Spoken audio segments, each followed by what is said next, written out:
MDH ಜನ ಮಸಾಲ. ಈಗ ಕಡಲೆ ಇರಲಿ, ಹಲಸಂಡೆ ಬೀಜ, ಕಪ್ಪು ಕಡಲೆ ಅಥವಾ ಬಿಳಿ ಕಡಲೆ, ಎಲ್ಲವೂ ಸ್ವಾದಿಷ್ಟವಾಗುತ್ತೆ. ಬಹಳ ಎಚ್ಚರಿಕೆಯನ್ನು ವಹಿಸಬೇಕಾಗಿದೆ. ಇನ್ನು ಅರಬ್ಬಿ ಸಮುದ್ರದಲ್ಲಿ ವಾಯುಭಾರ ಕುಸಿತದ ಎಫೆಕ್ಟ್. ಬೆಂಗಳೂರಿನಲ್ಲಿ ನಿರಂತರ ಮಳೆಯಾಗುತ್ತಾ ಇದೆ. ಜನ ತತ್ತರಿಸಿ ಹೋಗಿದ್ದಾರೆ. ಜೊತೆಗೆ ಇನ್ನೂ 3 ದಿನಗಳ ಕಾಲ ಮಳೆ ಇದೆ ಎನ್ನುವ ಮುನ್ಸೂಚನೆ ಸಿಕ್ಕಿರುವುದು. ಹಾಗೆ ಇವತ್ತು ಬೆಂಗಳೂರಿನಲ್ಲಿ ಯೆಲ್ಲೋ ಅಲರ್ಟ್ ಘೋಷಣೆಯಾಗಿದೆ. 2 ದಿನಗಳ ಕಾಲ ಯೆಲ್ಲೋ ಅಲರ್ಟ್. ಬೆಂಗಳೂರು ಅಷ್ಟೇ ಅಲ್ಲ, ರಾಜ್ಯದ 23 ಜಿಲ್ಲೆಗಳಲ್ಲಿ ಭಾರಿ ಮಳೆಯಾಗುವ ಸಾಧ್ಯತೆ ಇದೆ. ಗುರುವಾರದವರೆಗೂ ಕೂಡ ಭಾರಿ ಮಳೆಯಾಗುವ ಮುನ್ಸೂಚನೆ ಸಿಕ್ಕಿದೆ.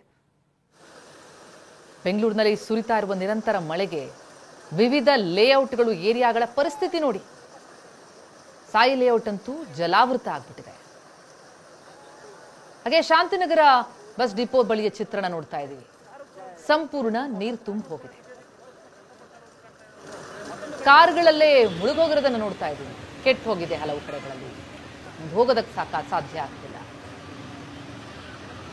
ಅದನ್ನ ಹೊರತೆಗೆಯೋದಕ್ಕೆ ಭಾರಿ ಹರಸಾಹಸ ಪಟ್ಟಿದ್ದಾರೆ.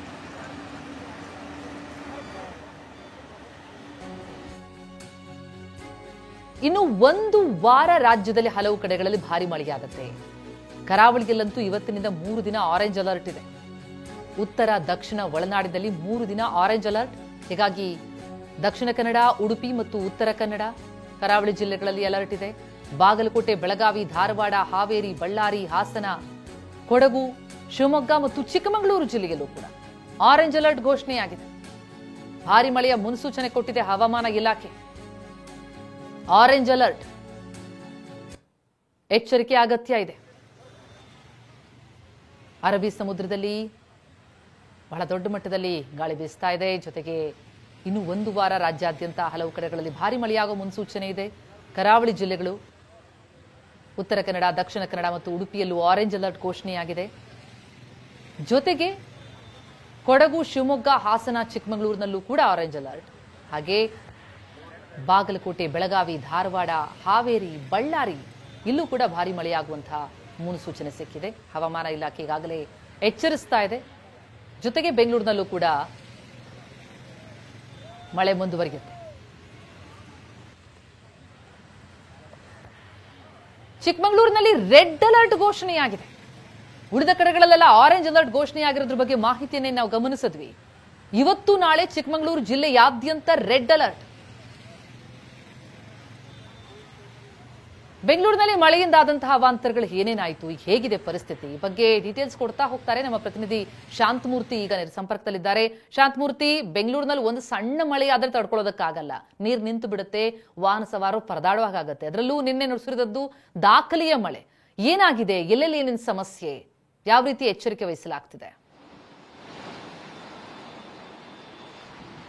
ಎಸ್ ಪ್ರತಿಮೆ, ಈಗಾಗಲೇ ಏನೋ ಪೂರ್ವ ಮುಂಗಾರು ಮಳೆ ಚುರುಕನ್ನು ಪಡ್ಕೊಂಡಿರುವಂಥದ್ದು. ಕಳೆದ 2 ದಿನಗಳಿಂದ ರಾಜಧಾನಿಯಲ್ಲಿ ಸಾಕಷ್ಟು ಪ್ರಮಾಣದಲ್ಲಿ ಮಳೆ ಆಗ್ತಾ ಇದೆ. ಜೊತೆಗೆ ಸಾಕಷ್ಟು ಅವಾಂತರಗಳು ಕೂಡ ಸೃಷ್ಟಿಯಾಗ್ತಿದೆ. ನಾನೀಗ ರಾಜಧಾನಿಯ ರಿಚ್ಮಂಡ್ ಸರ್ಕಲ್ ನಲ್ಲಿದ್ದೀನಿ. ಇಲ್ಲಿ ಗಮನಿಸ್ತಾ ಇದ್ದೀರಾ, ಈಗಾಗಲೇ ಬೆಳಗ್ಗೆಯಿಂದ ಕೂಡ ಮಳೆ ಸುರಿತಾ ಇರುವಂಥದ್ದು. ಇದೊಂದು ಭಾಗ ಮಾತ್ರ ಅಲ್ಲ, ಬೆಂಗಳೂರಿನ ಸಾಕಷ್ಟು ಕಡೆಗಳಲ್ಲಿ ತಡರಾತ್ರಿಯಿಂದ ಮಳೆ ಸುರಿತಾ ಇದೆ. ಈಗಾಗಲೇ ಕೆಲಸ ಕಾರ್ಯಗಳಿಗೆ ತೆರಳುವವರು ಕೂಡ ಛತ್ರಿಗಳ ಆಶ್ರಯವನ್ನು ಪಡ್ಕೊಂಡು ಓಡಾಡುವಂತಹ ದೃಶ್ಯಗಳು ಕಂಡು ಬರ್ತಾ ಇದೆ. ಜೊತೆಗೆ ಈಗ ಏನೋ ತುಂತುರು ಮಳೆ ಆಗ್ತಾ ಇದೆ. ಆದ್ರೆ ಬೆಳಗಿನ ಜಾವ ಒಂದಷ್ಟು ಕಡೆಗಳಲ್ಲಿ ಜೋರಾಗಿ ಮಳೆ ಬಂದಿತ್ತು. ಈಗ 3 ದಿನಗಳ ಕಾಲವನ್ನು 23 ಜಿಲ್ಲೆಗಳಿಗೆ ಯೆಲ್ಲೋ ಅಲರ್ಟ್ ಅನ್ನು ಘೋಷಣೆ ಮಾಡಲಾಗಿದೆ. ಜೊತೆಗೆ ಈಗ ಅರಬ್ಬಿ ಸಮುದ್ರದಲ್ಲಿ ಎದ್ದಿರುವಂತಹ ವಾಯುಭಾರ ಕುಸಿತ ಏನಾಗಿದೆ, ಆ ಒಂದು ವಾಯುಭಾರ ಕುಸಿತದ ಎಫೆಕ್ಟ್ ಈಗ ರಾಜ್ಯ ಹಾಗೂ ರಾಜಧಾನಿಗೂ ಕೂಡ ತಡ್ತಾ ಇರುವಂತದ್ದು. ಸದ್ಯ ಬೆಳ್ಳಂಬೆಳಗ್ಗೆನೆ ಕೆಲಸ ಕಾರ್ಯಗಳಿಗೆ ಓಡುವವರಿಗೆ ಹಾಗೆ ಇಲ್ಲಿ ಓಡಾಡುವಂತಹ ಜನರಿಗೂ ಕೂಡ ಮಳೆರಾಯ ಸಂಕಷ್ಟವನ್ನ ತಂದಿಟ್ಟಿದ್ದಾನೆ. ಜೊತೆಗೆ ಈಗ ಏನೋ ಮಳೆಯಿಂದಾಗಿ ಜನಜೀವನ ಅಸ್ತವ್ಯಸ್ತ ಆಗಿರುವಂತದ್ದು. ಒಂದ್ ಕಡೆ ಮೋಡ ಕವಿದ ವಾತಾವರಣ ಇದ್ರೆ, ಮತ್ತೊಂದ್ ಕಡೆಯಲ್ಲಿ ಬೆಳ್ಳಂಬೆಳಗ್ಗೆನೆ ಮಳೆ ಎದುರಾಗಿರುವಂತದ್ದು ಕೆಲಸ ಕಾರ್ಯಗಳಿಗೆ ತೆರಳುವವರಿಗೆ ತೊಡಕನ್ನು ಉಂಟು ಮಾಡ್ತಾ ಇದೆ. ಇನ್ನು ಬೆಂಗಳೂರಲ್ಲಿ ಮಳೆಯಿಂದ ಸಾಕಷ್ಟು ಅವಾಂತರಗಳು ಸೃಷ್ಟಿಯಾಗಿತ್ತು. ತಗ್ಗು ಪ್ರದೇಶಗಳಲ್ಲಿ ನೀರು ಕೂಡ ನುಗ್ಗಿತ್ತು. ಇದೆಲ್ಲದರ ಮಧ್ಯೆ ಈಗ ಮತ್ತೊಮ್ಮೆ ಮಳೆ ಶುರುವಾಗಿರುವಂತದ್ದು ಮತ್ತಷ್ಟು ಆತಂಕವನ್ನ ಹೆಚ್ಚು ಮಾಡ್ತಾ ಇದೆ.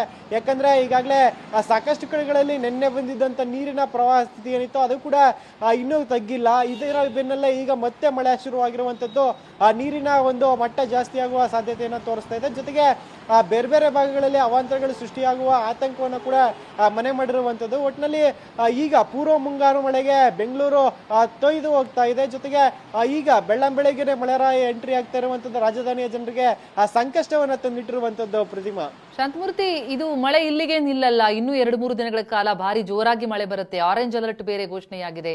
ಹಾಗಾಗಿ ಏನಾದ್ರೂ ಆಫೀಸ್ಗಳಿಗೆ ಹೋಗೋದಕ್ಕೆ ಸಮಸ್ಯೆ ಆಗತ್ತೆ ಅಂತೇಳಿ ವರ್ಕ್ ಫ್ರಮ್ ಹೋಮ್ ನ ವ್ಯವಸ್ಥೆಗಳೇನಾದ್ರೂ ಆಗ್ತಾ ಇದೆಯಾ? ಜನ ಏನಂತಿದ್ದಾರೆ? ಜೊತೆಗೆ ಏನೇನು ಮುನ್ಸೂಚನೆಗಳನ್ನ ಕೊಡ್ಲಾಗ್ತಾ ಇದೆ? ಎಸ್ ಪ್ರತಿಮೆ, ಈಗಾಗಲೇ ನಾವು ಗಮನಿಸಿದಂತೆ ನಿನ್ನೆ ಮಾನ್ಯತಾ ಟೆಕ್ ಪಾರ್ಕ್ ಏನಿದೆ, IT ಸಿಟಿ ಅಂತ ಕರೆಸ್ಕೊಳ್ಳುವಂತ ಮಾನ್ಯತಾ ಟೆಕ್ ಪಾರ್ಕ್ ಸುತ್ತಮುತ್ತ ಸಾಕಷ್ಟು ಅವಾಂತರಗಳು ಸೃಷ್ಟಿಯಾಗಿತ್ತು. ಅದೊಂದು ಭಾಗ ಮಾತ್ರವಲ್ಲ, ಮಾದೇವಪುರ ವಲಯ ಸೇರಿದಂತೆ ಎಲ್ಲೆಲ್ಲಿ IT ಹಬ್ಗಳಿದೆ ಅಲ್ಲೆಲ್ಲ ಕೂಡ ಮಳೆಯ ಒಂದು ಸಮಸ್ಯೆ ಎದುರಾಗಿತ್ತು. ಜೊತೆಗೆ ವರ್ಕ್ ಫ್ರಮ್ ಹೋಮ್ ಅನ್ನ ಕೂಡ ಸಾಕಷ್ಟು ಕಂಪನಿಗಳು ಕೊಟ್ಟಿದ್ವು. ಇವತ್ತು ಕೂಡ ಸಾಕಷ್ಟು ಕಂಪನಿಗಳು ವರ್ಕ್ ಫ್ರಮ್ ಹೋಮ್ ಅನ್ನ ಕೊಟ್ಟಿರುವಂತದ್ದು. ಜೊತೆಗೆ ಸಾಕಷ್ಟು ಕೆಲಸಗಾರರು ಅಂದ್ರೆ IT ಎಂಪ್ಲಾಯಿಗಳು ಸೇರಿದಂತೆ ಬೇರೆ ಬೇರೆ ಉದ್ಯೋಗಿಗಳು ಕೂಡ ವರ್ಕ್ ಫ್ರಮ್ ಹೋಮ್ ಮೊರೆ ಹೋಗ್ತಾ ಇದ್ದಾರೆ. ಜೊತೆಗೆ ಮಳೆಯಿಂದ ಒಂದಷ್ಟು ಕಡೆಗಳಲ್ಲಿ ಮನೆಗಳಿಗೂ ಕೂಡ ನೀರು ನುಗ್ಗಿದೆ. ಈ ಅವಾಂತರದಿಂದ ಆ ಕೆಲಸಕ್ಕೆ ಹೋಗೋಕೆ ಸಾಧ್ಯ ಆಗ್ತಾ ಇಲ್ಲ. ಈ ಹಿನ್ನೆಲೆಯಲ್ಲಿ ಇವತ್ತು ಬೆಂಗಳೂರಲ್ಲಿ ವರ್ಕ್ ಫ್ರಮ್ ಹೋಮ್ ಕೂಡ ಮುಂದುವರಿತಾ ಇದೆ. ಜೊತೆಗೆ ಒಂದಷ್ಟು ಕಡೆಗಳಲ್ಲಿ ಈಗಾಗಲೇ ಮುಂಜಾಗ್ರತಾ ಕ್ರಮಗಳನ್ನು ವಹಿಸಿದ್ರು ಕೂಡ ಸಮಸ್ಯೆಗಳು ಎದುರಾಗ್ತಾ ಇದೆ. ಜೊತೆಗೆ ಏನೋ BBMP ಇಂದ ಕಂಟ್ರೋಲ್ ರೂಮ್ ಸಹಾಯವಾಣಿಯನ್ನು ಕೂಡ ತೆರೆದಿರುವಂತದ್ದು. ಹೆಲ್ಪ್ ಲೈನ್ ನ ಮೂಲಕ ಸಮಸ್ಯೆಗಳನ್ನ ಬಗೆಹರಿಸೋದಕ್ಕೂ ಕೂಡ ಪಾಲಿಕೆ ಕಂಟ್ರೋಲ್ ರೂಮ್ ಅಲ್ಲಿ ಕರ್ತವ್ಯ ನಿರ್ವಹಿಸ್ತಾ ಆಗ್ತದೆ. ಇದೆಲ್ಲದರ ಮಧ್ಯೆ ಮಳೆಯ ಒಂದು ಪ್ರಮಾಣ ಕೂಡ ಕ್ಷಣಕ್ಕೂ ಹೆಚ್ಚಾಗ್ತಾ ಇರುವಂತದ್ದು. ರಾಜಧಾನಿಯಲ್ಲಿ ಮತ್ತಷ್ಟು ವಿಕೋಪಗಳನ್ನ ಉಂಟು ಮಾಡುವಂತ ಸಾಧ್ಯತೆಗಳನ್ನು ಕೂಡ ಹೆಚ್ಚು ಮಾಡ್ತಾ ಇರುವಂತದ್ದು. ಪ್ರತಿಮಾ, ಧನ್ಯವಾದ ಶಾಂತಮೂರ್ತಿ ತಮ್ಮೆಲ್ಲ ಮಾಹಿತಿಗೆ. ವಾಹ್, ಯಾಕೆ ಈಗ ಬಂತ ಸ್ವಾದ? ಖಂಡಿತ ಈಗ ಬಂತು ಅಸಲಿ ಸ್ವಾದ. MDH chunky chaat masala life ಅಲ್ಲಿ ಅಸಲಿ ಸ್ವಾದ ತರುತ್ತೆ. ಅಸಲಿ ಮಸಾಲ, ಎಸ್ ಎಸ್ MDH.